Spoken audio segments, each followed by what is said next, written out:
ಜಿಲ್ಲೆಯ ಸವದತ್ತಿ ತಾಲೂಕಿನ ಇಂಚಲ ಗ್ರಾಮದ ಸಮಾಜ ಸೇವಕರಾದ ನಾಗಪ್ಪ ಶ್ರೀ ಮೇಟಿ ಅವರ ಮಗಳಾದ ಶಾಂಭವಿ ನಾಗಪ್ಪ ಮೇಟಿ ಅವರ ಹುಟ್ಟುಹಬ್ಬದ ನಿಮಿತ್ತ ನಿನ್ನೆ ಬೆಂಗಳೂರಿನಲ್ಲಿ ಸಮರ್ಥನಂ ಅಂಗವಿಕಲರ ಸಂಸ್ಥೆಯಲ್ಲಿ ತಂದೆ ತಾಯಿ ಇಲ್ಲದ ಸಾವಿರಾರು ಮಕ್ಕಳಿಗೆ ಊಟದ ವ್ಯವಸ್ಥೆ ಮಾಡಲಾಗಿತ್ತು. ನಾಗಪ್ಪ ಮೇಟಿ ಅವರು ಹುಟ್ಟಿನಿಂದಲೂ ತಮ್ಮ ತಂದೆ ತಾಯಿಯನ್ನ ಕಳೆದುಕೊಂಡು ಅನೇಕ ಕಷ್ಟಪಟ್ಟು ಎಷ್ಟು ತೊಂದರೆ ಬಂದರೂ ಅವರು ದುಡಿದು ತಮ್ಮ ಶ್ರಮದಿಂದ ವಿದ್ಯಾಭ್ಯಾಸ ಮಾಡಿದರು.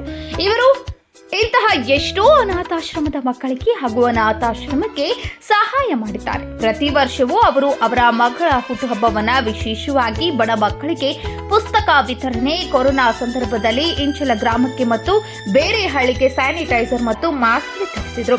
ಪ್ರತಿ ವರ್ಷವೂ ಅವರು ವಿಶೇಷವಾಗಿ ತಮ್ಮ ಮಗಳ ಹುಟ್ಟುಹಬ್ಬವನ್ನ ಬಡವರಿಗೆ ಸಹಾಯ ಮಾಡುವುದರ ಮೂಲಕ ಹುಟ್ಟುಹಬ್ಬ ಆಚರಿಸುತ್ತಾ ಬಂದಿದ್ದಾರೆ.